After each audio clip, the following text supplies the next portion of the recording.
रात के 9 बज रहे थे। सास और ननद अमृता को देख रही थीं और अमृता उनकी आंखों में देखकर डर से थर-थर काँप रही थी।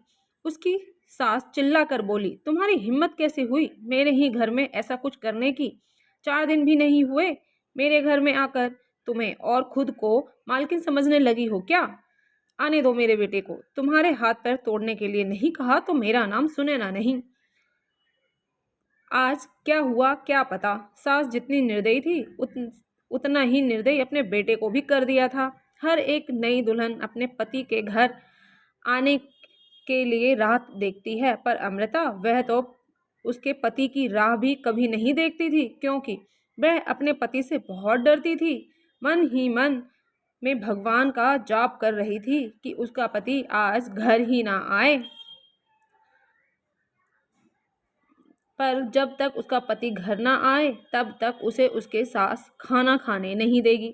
इतनी निर्दयी उसकी सास ने रसोई को ताला लगा रखा था। ऐसा क्या हुआ था कि सुनैना अमृता को इस प्रकार का दुख दे रही थी, और अमृता के पति मतलब अजय का ऐसा क्यों स्वभाव था कि नई दुल्हन होकर भी वह अपने पति की राह नहीं देखती थी। अमृता की शादी अजय से 5 महीने पहले हुई थी। अमृता को माँ बाप नहीं थे। 12वीं की पढ़ाई होते ही उसके चाचा चाची ने उसकी शादी करवा दी। अमृता की जिम्मेदारी से उसके चाचा चाची मुक्त हो गए। उसकी चाची ने उसकी शादी के बाद के त्यौहार भी मनाए नहीं।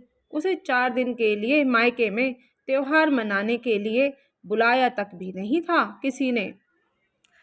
ऐसा लगता था उसकी शादी करके जिम्मेदारियों से मुक्त हो गए हैं बस। अमृता के ससुराल में उसकी सास सुनैना, पति अजय और ननद मोनिका, जिसकी शादी पक्की करके सगाई कर दी थी।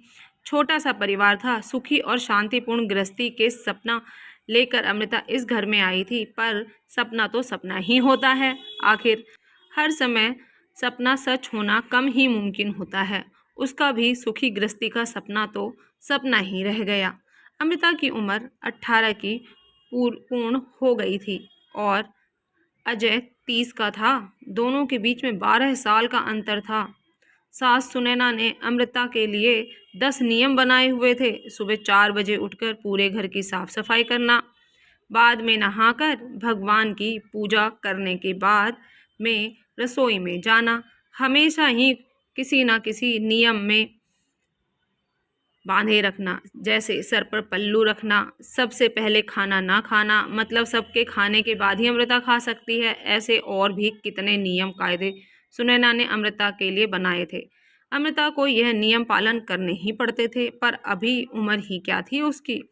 उस वक्त उसके हाथ से अगर भूल हो भी जाती तो उसका पति या उसकी सास या फिर उसकी ननद उसे सजा देते ही देते थे। उसे मारने की भी कोशिश कोई कमी नहीं करते थे।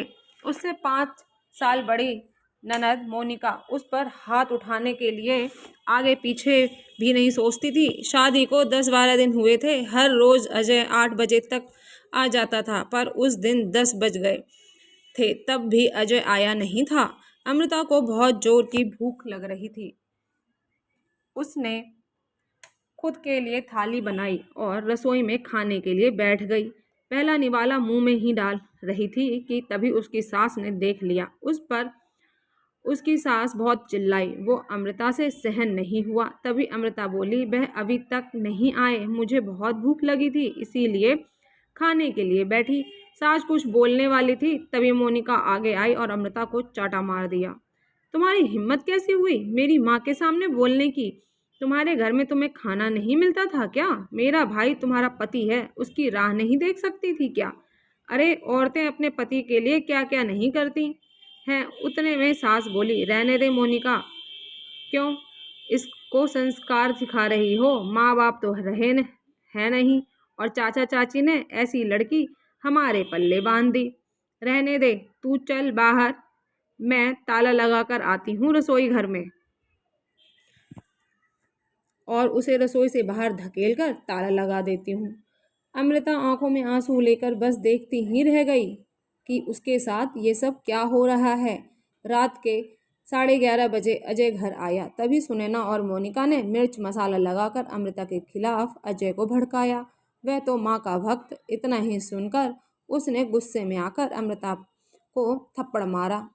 उसे उस दिन खाना भी नहीं मिला।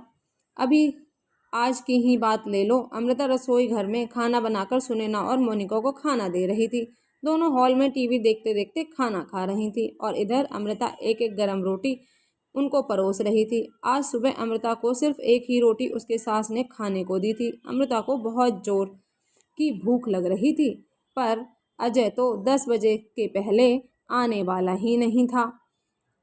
10 पर अमृता को भूख सहन नहीं हो रही थी। सास और मोनिका का खाना खाने के पहले रसोई घर को ताला लगाने से पहले अमृता ने जल्दी से रोटी अपने पल्लू में बांध कर रख ली। जब माँ बेटी का खाना होने के बाद उन्होंने अमृता को बाहर निकालकर रसोई घर पर ताला लगा दिया और दोनों उनके रूम में आराम करने के लिए निकल गईं। उसने पल्लू में बंधी हुई रोटी निकाली और रोटी वैसे ही बिना सब्जी के खाने लगी।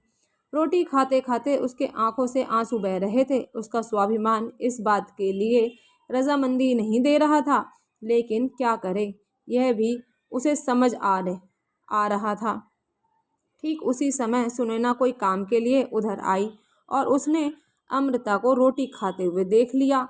बस क्या था फिर क्या था, तमाशा चालू हो गया और उस वजह से अमृता भगवान से प्रार्थना कर रही थी कि अजय घर पर आए ही नहीं। क्या पता आज वो क्या करेगा। शादी के बाद इनके ही सामने खाना खाया था, तब भी थप्पड़ मारा था, पर आज तो रोटी चुरा कर खा रही थी। थोड़ी देर बाद अजय घर पर आया तो अमृता का दिल जोर जोर से धड़कने लगा। डर के मारे पसीने से भीग गई। कुछ ही मिनटों बाद अचानक से अजय का जोर से आवाज़ आया, अमृता जल्दी बाहर आओ। अमृता डरकर थर-थर कांपते हुए बाहर आई। देखा तो सास अभी भी शेर की तरह उसकी तरफ देखकर घुर्रा रही थी। मोनिका भी मन ही मन में मुस्कुराकर देख रही थी और अजय उसकी आंखें खून के जैसे गुस्से से लाल हो गई थी। जैसे ही अमृता अजय के सामने आई, उसने उसके बालों को पकड़कर धकेल दिया नीचे। अमृता बहुत जोर से चिल्लाई, तेरी इतनी हिम्मत हुई कि तू अपने ही घर में चोरी करती है? रुक, तुझे तो मैं अभी दिखाता हूँ। बोलते बोलते अजय ने अपने कमर का बेल्ट निकाला और अमृता को मारने लगा। अमृता जोर जोर से रोते हुए, दर्द से चिल्लाते हुए उसकी माफ़ी मांग रही थी, पर उसके पति और घर में रहने वाले 2 औरतों को उसकी दया नहीं आई। अमृता को सहन नहीं हो रहा था। तभी उसने अजय को धक्का दिया और घर के बाहर भागने लगी। तभी अरे पकड़ो उसे, बाहर कहाँ चली? सुनैना अजय को बोली। तभी अजय बोला, जाने दो माँ, भाग भाग कर कहाँ जाएगी? कहाँ उसे पालने के लिए उसके मायके वाले हैं जो उसे संभाल लेंगे। आ जाएगी वापस घूम फिर के यहीं पर। जाने दो उसे, कहाँ जाएगी देखता हूँ मैं। चलो माँ, मुझे भूख लगी है, मेरे लिए खाना परोसो। अजय का बोलना सुनकर सुनैना ने अजय को खाना दिया और आज भी सभी खाने के लिए बैठे, पर अमृता की याद किसी को भी नहीं आई। बाद में थोड़ी देर बाद अमृता घर में आई। उसे देखकर तीनों राक्षस जैसे हंसते हंसते उसके सामने खड़े हुए। आ गई क्या वापस महारानी? क्या हुआ, मायके वालों ने घर में नहीं लिया? सुनैना ने उसे टोंट मारा। तभी अजय उसे बोला, जब तक तुम मेरे पैरों पर अपनी नाक नहीं रगड़ती तब तक मैं तुम्हें घर के अंदर आने नहीं दूंगा। मुझे धक्का देकर चली गई थी ना? हाँ भैया, इतनी जल्दी से माफ़ मत करना। अब अगर इसे माफ़ किया ना तो कल यह सिर पर चढ़कर नाचने लगेगी। ऐसी लड़की का क्या भरोसा? अरे भरोसा तो अभी हमें तो तुम्हें पर नहीं आ रहा, जो अपनी भाभी की इज्जत नहीं करती, सम्मान नहीं कर सकती, वह लड़की हमारे घर का क्या मान बढ़ाएगी। अचानक अमृता की पीठ के पीछे से मोनिका के होने वाले ससुर की आवाज़ आई और वह अंदर आए। उन्हें देखते ही तीनों के चेहरे का रंग ही उड़ गया। अरे समधी जी, आप कब आए? सुनैना साड़ी ठीक करके माथे पर पल्लू लेकर बोलने लगी। उसी वक्त आया जिस वक्त आपकी बहू रास्ते से डरकर इधर से उधर भाग रही थी। अच्छा हुआ अभी से ही तुम्हारा असली चेहरा हमें दिख गया। मैं आया नहीं तो हमारे घर की बर्बादी हो गई होती अगर ऐसी बहू हमारे घर आई होती। मोनिका के होने वाले ससुर उसकी तरफ हाथ दिखाकर बोले। नहीं नहीं, आपको कोई गलतफहमी हो गई है। पापा, आप अंदर तो आइए, मैं आपको सब समझाती हूँ। मोनिका ऐसे बोली तो उसके ससुर बोले, कौन से पापा? किसके पापा? माफ़ करो हमें अब। आपके साथ कोई भी रिश्तेदारी नहीं रख करना, और जो आपको समझाना है ना वो बाहर खड़े पुलिस को बताना। अचानक पीठ के पीछे से पुलिस अंदर आई। पुलिस को देखकर उन तीनों की बोलती ही बंद हो गई। क्या बोले कुछ समझ नहीं आ रहा था। तभी सुनैना नरम आवाज़ से अमृता को बोली, अरे बहू, छोटी बात पर कोई पुलिस को बुलाता है क्या भला? छोटी सी गलतफहमी हो गई है ना, और ऐसी छोटी बड़ी परीक्षा हर एक औरत को शादी के बाद देनी ही पड़ती है। और यह तो तुम्हारा ससुराल है ना, ससुराल वालों का मान रखना तो तुम्हारा कर्तव्य है बेटा। माफ़ कीजिए सासू जी, मुझे ऐसी परीक्षा देने का कोई शौक़ नहीं है। मैंने शादी थप्पड़ खाने के लिए नहीं की थी, और यह ऐसा कैसा ससुराल जहाँ मुझे रोटी चुरा कर खानी पड़े। आपने मुझे कमज़ोर समझा था क्या? मेरा मायका नहीं, पर मैं कमज़ोर नहीं हूँ। अभी यही संस्कार अपने बच्चों को जेल में देना। अंत में पुलिस ने उन तीनों को पकड़कर जेल के अंदर डाला। मोनिका की ससुराल वालों ने शादी तोड़ दी और अमृता को एक स्वयंसेवक संस्था ने आगे जाने का मार्ग दिखाया। अमृता संस्था के साथ में काम करके लोगों को घर में होने वाली घरेलू हिंसा के बारे में जागरूकता फैलाने लगी।